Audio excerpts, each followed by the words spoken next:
This is the Red All Over Show. This is an away end episode. It's Horsham FC, the replay, the sequel. Call it whatever you want. If you've not subscribed, then please subscribe. If you're watching this and you've not subscribed, then subscribe. Press a like. Put some comments on. We'd love to read your comments. I'm going to read some comments from the last time in a short while. If you're not watching it, come on.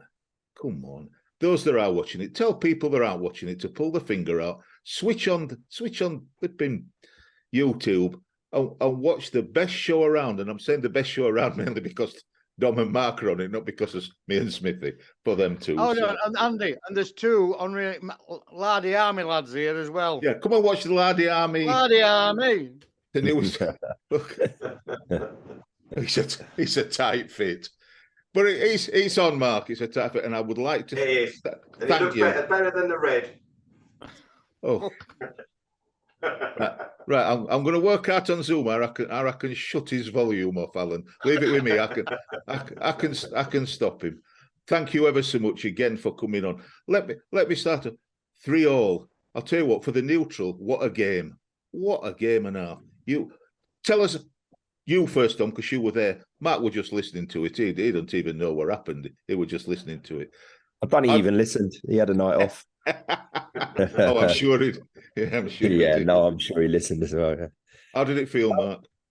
Yeah, no, it was a brilliant night. I think the boys were great on the night. I think we just, they followed the game plan really well, and they put bodies on the line and ran themselves into the ground, which is what we knew we'd have to do.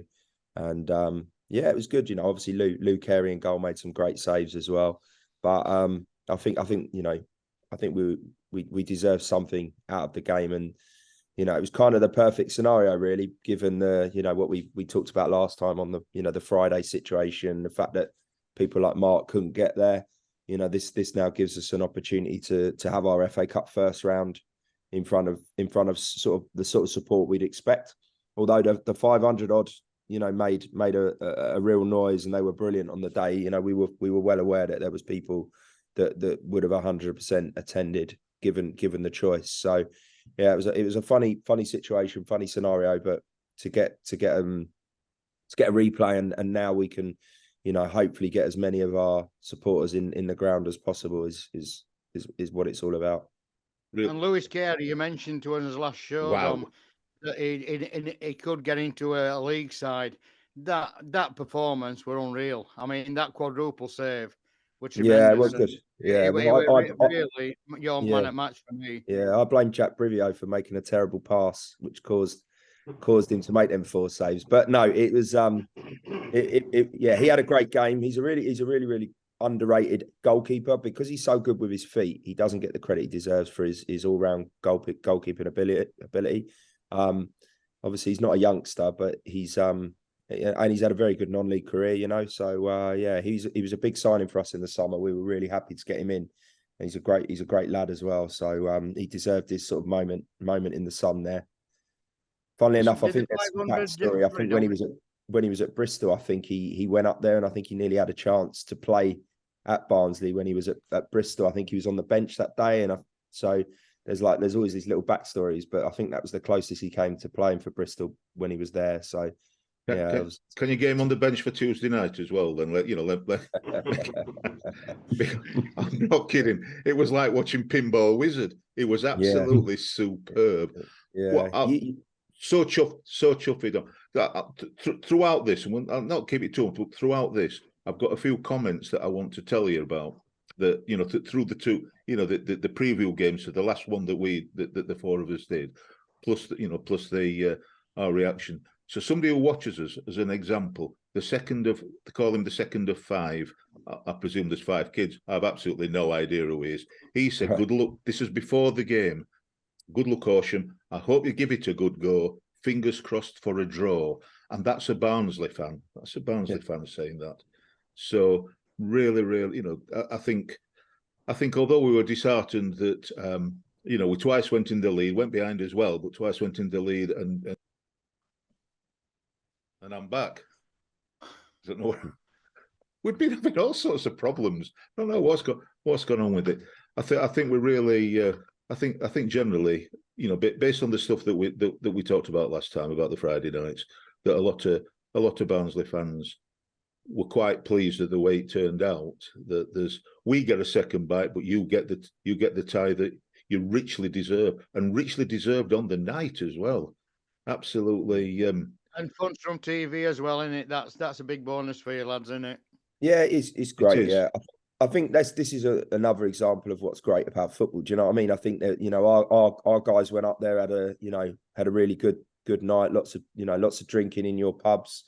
Obviously your one's a midweeker. It might be a bit different, but there'll be some of your guys that will mix as well. And I think that's an important aspect of football that gets forgotten sometimes. Like it is the supporters' game, isn't it? So it is the people's game. So the fact that, you know, you might get your some of your guys might be drinking with ours. I know there's been some bits and pieces going backwards and forwards on social media about meetups and stuff. I think that's really good, isn't it? It's like, doesn't always have to be like partisan and, you know, like hardline support, does it? I think there's other aspects of supporting two teams, and, you know, not everyone has to be, you know, it doesn't have to be a complete rivalry. You know, you can support your team in the, you know, as much as you want, but I think that's always the nice thing about some of this stuff. And you know, maybe Barnsley will come down in the summer and give us a friendly, eh? Be nice, wouldn't it? Well, just an example, another comment, Dom and Mark. A guy that supports our show quite considerably, Dean Pudfat, he said, a fascinating insight into Horsham, eloquently put by both Dom and Mark. I'm going to adopt Horsham as my Isthmian League team. So it gives you some idea about how people think about it. Andy W, who lives in Leeds, was another Barnsley supporter, said, what a superb show. It goes to show that the old-style fun and humour in football is still alive and kicking in the lower leagues. This is the type of games that FA Cup is all about. So, you know, some lovely comments, and, you know, you deserve all the plaudits that's coming your way. And, you know, Tuesday, what a game this is going to be. You know. Can you make that one, Mark? I will be at that one. Yeah, I went to the game yesterday, and I must have been asked that about a dozen times by people who knew I didn't go on Friday. And I said, "You better believe it, Mark. You never mentioned it."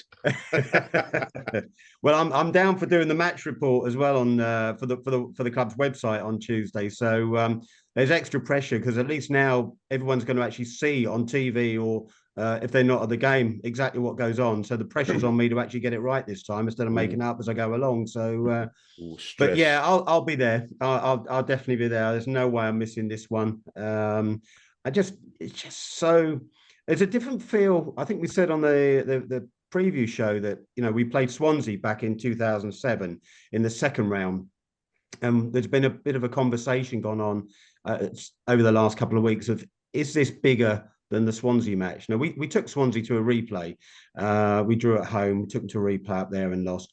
But there's a sense that actually this is bigger. I think the achievement of going away to Barnsley and not only getting a draw, which Alan and I predicted on the show, but to get a 3-3 draw, I don't think I wouldn't have put money on that at all. It was incredible. But I think now it's just a continued development and growth of the club over the last sort of 7, 8, 9 years, that sort of culminating in arguably our biggest game ever. I mean, there's no dispute for me that 3-3 result was the best in the club's history. You know, and as I said before, 142 years we've been going. Possibly not the most important. We've had a couple of real massive games that we had to win. But in terms of absolute achievement in holding a team of Barnsley standing, there's head and shoulders above any other result we've ever had. And I think the whole town has come to accept and understand exactly what it means to the football club. You probably saw tickets sold out in record time. I think, well, certainly less than 5 minutes, probably less than 2 minutes when they went online the other day on general sale. And it's just the interest. It's just really captured the whole of the town. It's fantastic. And I think what's helped with that as well, as you said, is this sort of camaraderie between both clubs, albeit it's over social media, but there's a general warmth from the Barnsley guys towards us. And And it's certainly appreciated because, you know, non-league football is on a whole, certainly at our level, is all about that. It's about the friendships you build with different clubs. You don't tend to imagine it happened a bit further up the pyramid because, as Dom said, it is so much more partisan. I mean, we're all biased in our support of our own club, but it's not the sort of heated partisan kind of attitudes that you get when you go further and further up the league, when you get more and more people coming. So we're a friendly bunch, and it seems the Barnsley lot are friendly as well. And I think certainly our guys are looking forward to welcoming them down on Tuesday for a few drinks. That's for sure. Let me I tell you. hold my head in shame, Mark. Yes, you ought to. Listen. I hold my head in shame. Go on, Smithy. You're a I charlatan. did say 1-1, but on our preview show, I went 4-1 the Reds. Oh, I heard. Yes, I did hear. And you also said about looking forward to playing down the Horsham slope. So I don't know where you've got that from. Horsham slope. They keep saying it, Mark. I don't know. I can only apologise on behalf of them all because all I can tell you is that they're wrong uns. And that Smith, I tell you, is a charlatan. 4-1. What we mean is it's going down south. It's going down south. What's the problem? That's the slope. Get down to you, lads. I called him out, Mark. At least it'll be a quick journey for you then. It'll be a hell of a trip going home if you're going uphill. Good job of stopping at home. Can't make it because Kate's working while 7 o'clock. So I would like to give you a bit of advice, Dom, though, for Tuesday night. What I would say is we're very, very strong on the right-hand side in defence. So don't attack us down the left at all because no goals comes down that side. You know, I want the best for you. So don't attack down that side because we're super strong down the right-hand side. So yeah, me and Andy down that side. we may as well be. And I'll tell you this: I'm sick. Well, I'm 3 months younger than him, but I'm 69 years old, Dom, and this is the first time I can honestly say the first time in my life that I've ever worn a shirt from a different football club to mine, to Barnsley. Never ever worn another shirt, not even an England shirt. I don't go with all that nonsense. So Barnsley or not. So that's good to hear. Well, like I said, after this the dust all dies down, you've got a non-league club as well now. So and we will. And we'll continue to talk about it on our show. Mark, are you the one that's involved in the comms on Twitter? Because I'm watching it. You know, I'm watching our game. And I'm looking at your comms against hashtag. I'm looking, and it's excellent. I don't know if it's you, whoever it is. It's excellent, and the one against Chichester as well, which you know. We're very fortunate. We've had for the last couple of years. We've had a very, very good social media team. Yeah. I leave Twitter to the others because I'm not quick enough to do all that. I'd miss half of the action. I'm part of the media team. Say I do match reports and the website and things like that. But this year we've had we're lucky we've got a couple of young lads come from Brighton University, Freddie and Benji, who asked if they can get involved with the club because they're doing like sort of sports journalism courses, I think it is, at Brighton Uni. And I think about 6 weeks ago, they said, they like to give commentating a go. And I must admit, I was thought, you don't just give it a go. This is something that, you know, it's I certainly wouldn't want to do it. It's to keep up that talking all the way through the 90 minutes, keep it engaging. I thought there's no way I could do it. But they gave it a go, and it was really good. And they've just really grown into it. And Benji, poor Freddie was one of the many of us that couldn't make the game on Friday. He was over in stuck in Norwich, and so Benji made his debut on comms that night on the Friday night, and fantastic. You've got a couple of the other guys that do the match reports, Daryl and Charlie, that sort of stepped in and with their sort of insight, and that's what I was listening to on the Friday night, and it was brilliant. And I've got to say, I did tune into BBC Sheffield before it. Because I wanted to see what the locals thought, you know, what their view on us was. And I'll tell you what, if they did the research like Benji and Freddie do, it would be a decent show. But it was I was just embarrassed really listening to it because a lot of it was so off the cuff and completely wrong. So I listened to Benji on comms and it was fantastic. But yeah, the Twitter, I think we're very, very fortunate. I mean, most clubs have it at our level anyway, but we're very fortunate. We've got a really, really dedicated team that pride themselves in giving the best service there is on a match day, really. And what I have noticed on Twitter as well, when I put on I got shirt and Henri lad, the Army lads, number of clubs, professional clubs, who have got you down as following as well, you know, Crystal Palace fans and other, which you said, you know, you've got a good following, haven't you? We have, yeah. Yeah, I mean, our area is there's an awful lot of Albion and Palace supporters in our neck of the woods. But yeah, I think our social media figures just absolutely skyrocketed since the Barnsley game. It really has. And the figures are just mind blowing, really, for a club that's in the 7th tier. To think that we got that sort of engagement, and it's a real credit to Matt Jones. Sort of basically set this up a while ago, and he keeps an eye on all these sort of things. It means a lot more to them than it does to me. Give me a notepad and pen, that'll do for me. But it's yeah, the engagement when you get. Because I'm putting the program together for Tuesday night, and one of the pages I'm going to be doing there is a review of some of the best comments that we've had since the first game. And you've got comments in there from guys in the US that have been listening, somebody from Australia. I mean, we've got one of our own supporters who's lives over in Spain, somebody in Italy. So it just reaches out across the globe, and it's Twitter has its faults, or X has its faults. But in terms of engagement and getting the club name out there, it's superb. It's often Twitter's often top. Sorry, Andy, have you got a full squad to pick from for Tuesday, Dom? Yeah, we're okay. We've got one or two issues we've had since we played you guys. We've got 2 or 3 that have not played many minutes in the last week. But yeah, we're gonna sort of. We've got yesterday out of the way, and then we'll take a view on it and see where we are with the squad.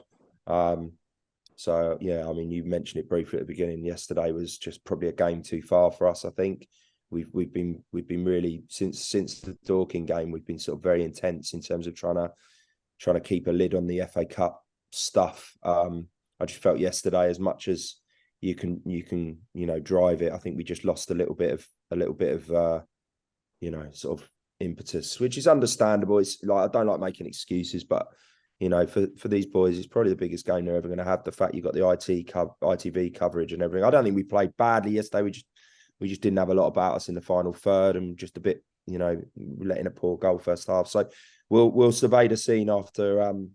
We'll get some information out today, see what everyone is like. Katie, our physio, is very good. At some stage today, she'll send me an update on where we are with all the players after she's spoken to them all, and then we'll go from there, really. But yeah, it's been like, understandably, like, it's been in the back of everyone's minds. It's been even yesterday was quite tough. There was so much going on before the game.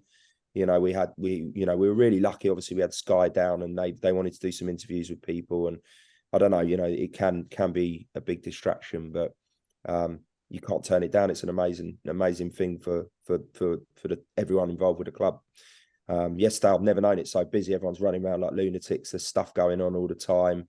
The stadium looks different now. We've got scaffolding everywhere, and yeah, it's a real eye opener as well for what you need further up the pyramid. We're told something about 90 from ITV are coming. They for their production, 16 cameras, all of these sort of things I've been told this week. So it's it's amazing. I think everyone lost a day's work on Monday from the club because they were in with the broadcasters and stuff. And I suppose this is just par for the course higher up the leagues. But it's been a mad week for us. I think everyone's going to be looking forward probably to Wednesday back to normality. So yeah, it's been a crazy sort of 10 days. Yeah, mad times. And a local team awaits you, Sutton United. That's added impetus, because it's not far away from yourselves, is it? As far as I can. No, they're not too far. Yeah. I'm going to say all the standard things. I think we've got And I'm back. I'll tell you what. Some of the comments. I'll just tell you a couple from YouTube. Some of your supporters have got some great names. One of them, I'm a Horsham supporter. I'm gutted that we weren't able to get to the game on Friday, from Squidward Gaming. Squidward Gaming. And then another one, oh, dear me. What a name. He says, Lardy Army, a bit like my grandson. Horsham players go down in the box. Never happens. Well, it did. But it did get taken down. I'm not... and that's from... I can't even say... Twizzly Dizzly. So what names? Twizzly Dizzly. So, Yeah. YouTube's a wonderful thing. If I remember rightly from the first time, Dom, don't you normally train on a Tuesday night? Yeah, so if we haven't got a game, we'll train Tuesdays. Yeah. So it's gonna. I mean, to be honest, this one's even tougher than the first one because at least we had the week off. But in this one, they obviously don't give you the Saturday game off. So yeah, we're going to try and get the boys in tomorrow night to just do a little walkthrough before the game. But it's the life of a non-league footballer. I know everyone's got a working day on the Tuesday, so they'll all sort of rush to the game like usual. We're going to have probably 2 or 3 that are late, even for this big game. Wow. You know, people are travelling. Our furthest away is sort of, on a bad night, is a couple of hours away when for his drive.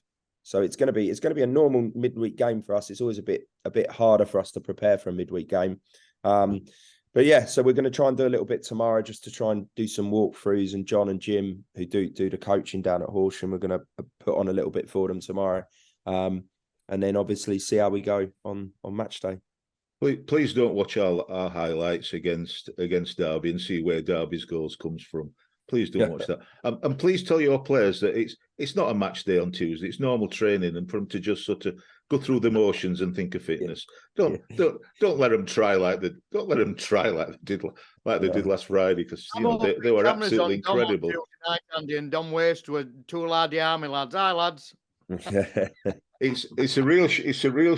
I couldn't go anywhere, but it's a real shame for Alan, because to get tickets, and he goes to a lot of away games, Alan. You have to have a certain number of games, but a certain number of points. Right. And he could apply for it if he'd had 1 more point. He got something like 299, something like that. 230. It was 230 points, wasn't it? And I got on my account of 229. So it was like a no goal, wasn't it? You've dodged the bullet. You've absolutely dodged the bullet with Smithy not coming down, giving it. Hospitality. And to be honest, Dom, just an insight into our away games. You've also dodged the thing that whenever Smithy goes to an away game, like at Derby and every other one, we get all sorts of photographs. We call it Smithy Bingo, because on our messenger group, he sends photo. It's traditional. He sends photos of his breakfast on the way down. He sends a photo of him with a pint in his hand. He sends a photo of him with other fans. And then somebody shouts, whoever sees it first shouts bingo. So at least we're, whatever happens on Tuesday night, we're spared. We're spared. You're looking forward to it then, Dom and Mark? Yeah, absolutely. Yeah, I mean, it's like I said, it's certainly the biggest game by a long way in our new ground. I mean, we've been in the ground for 5 years now, and it'll be the biggest attendance we've ever had. I mean, we had 1,500 there yesterday, which I think was our biggest league gate so far. So it's going to be a fair size higher than that on Tuesday night. I just, like I said before the first game, I know we're going to give a good account of ourselves, and we did, and we will. We've got a strong squad throughout. Whoever Dom picks, we know that they're not going to pass up this opportunity of putting on a good show. But it'll be the first time we've hosted a crowd of this size at the new ground, and I just hope and everything all goes off all smoothly. I think certainly there's going to be no bother between supporters. We know that. We know how, as I said earlier, the camaraderie between the 2 sets is fantastic. It's going to be a completely different experience for a lot of supporters down there, I think, because it's going to be very, very busy. But you've got to accept it for what it is. It's not every day a team like Barnsley comes down to Horsham. I just hope it all goes off all smoothly, and just see the guys from ITV down there. It's going to be a very surreal experience. But I've already booked the afternoon off, and I've told them I'm going to go in a bit later on the Wednesday morning. So yeah, I'm prepared. We're just I'll about, see Alan, everyone else will Alan, be. we're just about to run out of time.